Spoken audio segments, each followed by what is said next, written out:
Hello and नमस्कार। स्वागत है आप सभी का एक बार फिर से हमारे आज के इस नए सेशन में। मेरा नाम अभिषेक त्यागी है। देखिए, कई म्यूचुअल फंड इन्वेस्टर ये क्वेश्चन हमसे पूछते हैं, क्या कोई ऐसा म्यूचुअल फंड मार्केट में अवेलेबल है जिसमें हम अपने बच्चों के नाम पर निवेश कर सकते हैं, सो दैट उस पैसे को हम अपने बच्चों की मैरिज के एक्सपेंसेस के लिए या उनकी हायर एजुकेशन के लिए यूज कर सकें। तो आज हम एक ऐसे ही म्यूचुअल फंड के बारे में बात करेंगे जिसका नाम है HDFC चिल्ड्रन गिफ्ट फंड। ये फंड 2001 से एग्जिस्टेंस में है। एंड इस फंड का अगर मैं AUM की बात करूं तो वो है अराउंड 10,000 करोड़ रुपीज। तो इसी फंड पर बात करने के लिए आज हमारे साथ है mister Sandeep Singhi ji, who is assistant vice president at HDFC mutual fund. Sir को 2 डिकेड से भी ज्यादा का एक्सपीरियंस है across sales and product and development. I welcome you sir and thank you so much, आज आपने एसेट प्लस के लिए टाइम निकाला। धन्यवाद अभिषेक जी। तो सर, सबसे पहला क्वेश्चन मैं आपसे यही पूछना चाहूंगा, ये चिल्ड्रन फंड होते क्या है एंड क्या इन्वेस्टमेंट ऑब्जेक्टिव होता है इन फंड्स में? अभिषेक जी, ये सेबी ने 2018 में जब कैटेगराइजेशन किया था तो उसमें उन्होंने एक सोल्यूशन ओरिएंटेड कैटेगरी क्रिएट किया था, जिसमें उन्होंने दो प्रोडक्ट्स रखे थे। एक चिल्ड्रन ओरिएंटेड फंड, दूसरा रिटायरमेंट ओरिएंटेड फंड। अभी जैसे कि आप नाम से ही समझ जाएंगे कि चिल्ड्रन ओरिएंटेड फंड मतलब बच्चों के लिए ये प्रोडक्ट है, और रिटायरमेंट जो रिटायर होने के लिए पैसा निवेश करना चाहते हैं उनके लिए वो प्रोडक्ट है।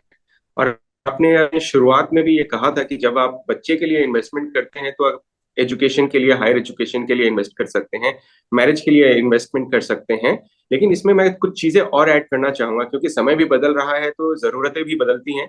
तो इसको आप इस तरह से भी देख सकते हैं कि कई बार जब बच्चे बड़े होते हैं तो पेरेंट्स की एक ये भी भावना रहती है कि हम बच्चों को जो अगर एंटरप्रेन्योरल स्किल है बच्चे में, तो उसके लिए एक सीड कैपिटल भी हम दें। तो हम तीन तरह से इसमें देख सकते हैं कि पैसा का जो एक फेज है, जो एक्यूमुलेशन का फेज है, और वो एक्यूमुलेशन का फेज हम हायर एजुकेशन के लिए, उच्च शिक्षा के लिए यूज कर सकते हैं, हम शादी के लिए यूज कर सकते हैं, हम एक सीड कैपिटल भी प्रोवाइड कर सकते हैं बच्चों को, जो उनके इंटरप्रेन्योर जर्नी में हेल्प कर सकता है। दूसरा एक ये भी ऑप्शन है जो बहुत ज्यादा अभी तक एक्सप्लोर नहीं करा गया है, जिसको हम SWP कहते हैं, सिस्टमैटिक विड्रॉवल प्लान। कि कई बार बच्चे जब स्कूल जाना शुरू करते हैं तो क्वार्टरली, मंथली बेसिस पे उनके एक्सपेंसेस रहते हैं, स्कूल फीस रहते हैं। और आज की डेट में अगर आप देखेंगे तो स्कूल फीस भी एक नॉर्मल स्कूल से लेके अगर आप इंटरनेशनल स्कूल के बारे में बात करेंगे तो एक अच्छा खासा अमाउंट इसमें दरमियान हर महीने आपको अच्छा खासा एक अमाउंट देना पड़ता है। तो उस रेगुलर एक्सपेंसेस के लिए भी आप थ्रू SWP इन सब सोल्यूशन ओरिएंटेड प्रोडक्ट्स जैसे कि ये जो चिल्ड्रन गिफ्ट फंड है उसमें आप इन्वेस्टमेंट कर सकते हैं। तो जैसे कि ये नाम है चिल्ड्रन गिफ्ट फंड, इसका जो जो मेन मोटिव है बच्चों के लिए है। और हम जिस इन्वायरमेंट में रहते हैं वो इन्वायरमेंट भी बहुत जल्दी चेंज होता है। कई बार ऐसा देखा गया है कि आप ये कह सकते हैं कि हमने बच्चों के लिए, तो हम किसी और फंड में क्यों ना इन्वेस्ट करें, हम बच्चों के लिए जो चिल्ड्रन ओरिएंटेड फंड है उसी में क्यों इन्वेस्ट करें। तो कई बार इसमें ये देखा गया है कि अगर हम इस प्रोडक्ट में ना इन्वेस्ट करके किसी और प्रोडक्ट में इन्वेस्टमेंट करते हैं तो जब जरूरत आता है तब माइंड में ये नहीं रहता कि ये हमने पैसा बच्चों के इन्वेस्टमेंट के लिए इन्वेस्ट किया है। तो जब भी जरूरत आती है, चाहे वो गाड़ी खरीदने के लिए हो, चाहे वो मकान खरीदने के लिए हो, आपके सामने जो सबसे पहला लिक्विड एसेट दिखता है आप पैसा वहां से निकाल लेते हैं।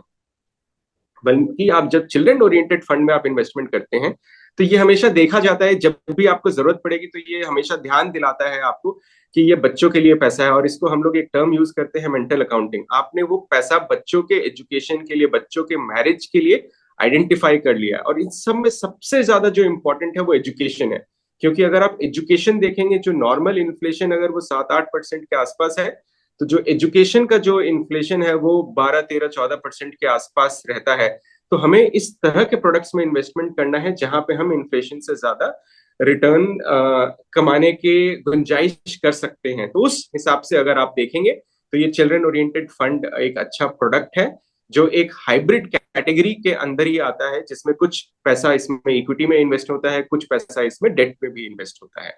तो इस तरह से ये प्रोडक्ट क्रिएट करा गया है। तो जैसे आपने बताया सर, बच्चों के लिए निवेश हम कर सकते हैं, क्या कोई इसमें एज का भी क्राइटेरिया है कि बच्चे की एज उस पर्टिकुलर एज से कम होनी चाहिए तभी इसमें इन्वेस्टमेंट कर सकते हैं? बिल्कुल आपने सही कहा, ये क्योंकि बच्चों के लिए है तो इसमें 18 साल से कम उम्र के बच्चे ही निवेश कर सकते हैं। और इसमें जब आप इन्वेस्टमेंट करते हैं तो इसमें एक 5 साल का लॉक इन का भी पीरियड है। और या इसमें बेसिकली इस तरह से कहते हैं कि 5 साल या 18 साल, जो भी जल्दी आएगा उस हिसाब से ये लॉक इन। सो अगर एग्जाम्पल के रूप में देखें, अगर एक 17 साल का बच्चा इन्वेस्ट करता है तो वो 18 साल का 1 साल का हो जाएगा, 1 साल में हो जाएगा, तो उसके लिए लॉक इन एक है। और ये प्रोडक्ट एक ऐसा प्रोडक्ट है जिसमें आप 18 के बाद इन्वेस्ट नहीं कर सकते हैं। अगर आपकी एसआईपी चल भी रही होगी वो भी स्टॉप हो जाएगा, बट इसमें अगर आप पैसा को छोड़ते हैं तो ये पैसा कंटिन्यूअसली इसमें ग्रो भी हो सकता है। ओके। जरूरी नहीं है कि टेन्योर खत्म हुआ या बच्चा 18 साल का हो गया तो आप पैसा इसमें से विड्रॉ कर लें। इसमें आप रख के पैसा जब तक जरूरत नहीं है तब तक इसमें ग्रो भी होता है पैसा। Okay okay. सो अगर बच्चे की एज 18 साल से कम है तो आप इस फंड में इन्वेस्ट कर सकते हैं उनकी फाइनेंशियल बिल्कुल। प्लानिंग के लिए, जैसे आपने बताया, उनकी एजुकेशन के लिए, उनकी मैरिज एक्सपेंसेस के लिए, या अगर वो बिजनेस करना चाहते हैं उसके सीड कैपिटल। ठीक है सर। बिल्कुल। अब हम बात करते हैं sir HDFC children gift fund के बारे में, जो कि आपका चिल्ड्रन फंड है। आप इसमें क्या इन्वेस्टमेंट स्ट्रेटेजी फॉलो करते हैं? अभिषेक जी देखिए, ये जो सोल्यूशन ओरिएंटेड जो भी प्रोडक्ट्स होते हैं, इन्वेस्टमेंट स्ट्रेटेजी ऑल दो फंड मैनेजर का ये पार्ट है, एसआईडी का ये डॉक्यूमेंट का पार्ट है, बट जनरली ये जो प्रोडक्ट्स होते हैं ये गोल ओरिएंटेड प्रोडक्ट्स होते हैं। तो इसका जो मेन जो फोकस रहता है वो बच्चों के गोल के ऊपर रहता है, एजुकेशन के गोल के ऊपर रहता है, और उस हिसाब से ही ये फंड मैनेजर, चाहे इसके इक्विटी फंड मैनेजर हो चाहे वो डेट फंड मैनेजर हो, अकॉर्डिंगली अपना इन्वेस्टमेंट प्लान करते हैं। और क्योंकि इसमें 5 साल का लॉक इन भी है तो काफी अच्छा समय भी मिल जाता है इसमें इन्वेस्टमेंट मैनेजर को मार्केट कैपिटल के हिसाब से भी हर तरह के इसमें प्रोडक्ट्स में वो इन्वेस्टमेंट कर सकते हैं, large mid and small cap में इन्वेस्टमेंट कर सकते हैं। जो डेट फंड मैनेजर हैं वो interest rate view, liquidity view, credit view के हिसाब से भी उसमें इन्वेस्टमेंट कर सकते हैं।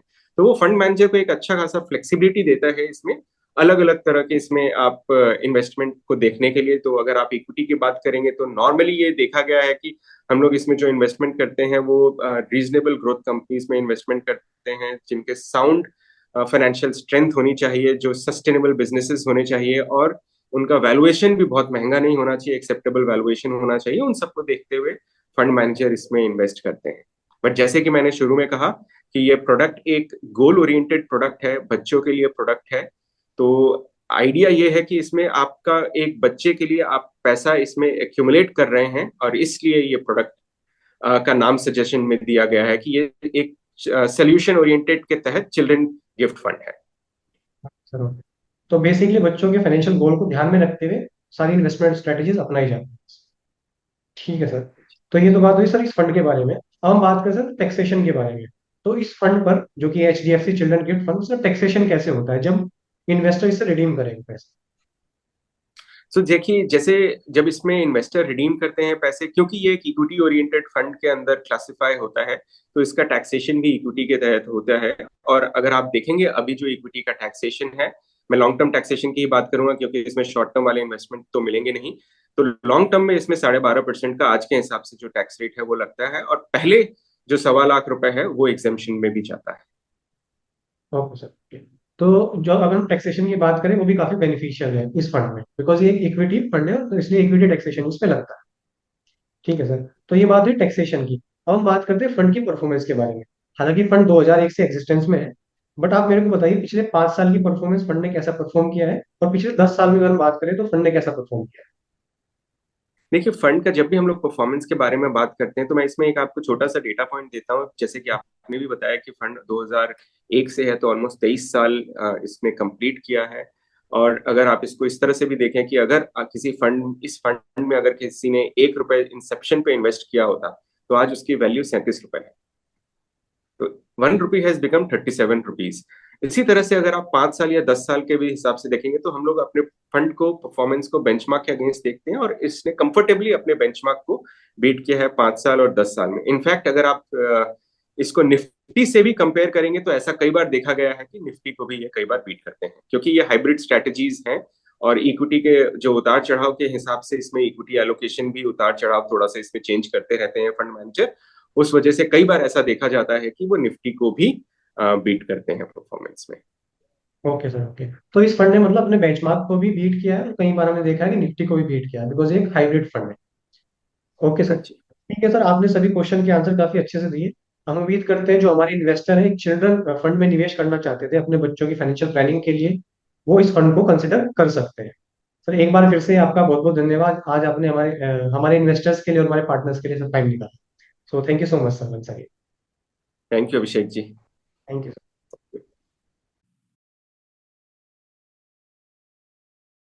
Mutual fund investments are subject to market risks.